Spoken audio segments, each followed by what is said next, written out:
ఏరువాక సాగరో రన్నో చిన్నన్న నీ కష్టమంతా తీరును రన్నో చిన్నన్న.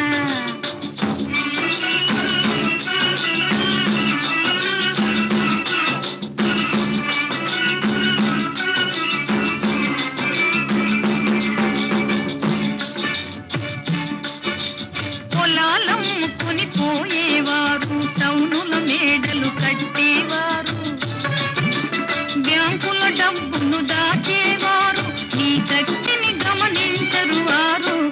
ఏరువాక సాగరో రన్నో చిన్నన్న నీ కష్టమంతా తీరును రన్నో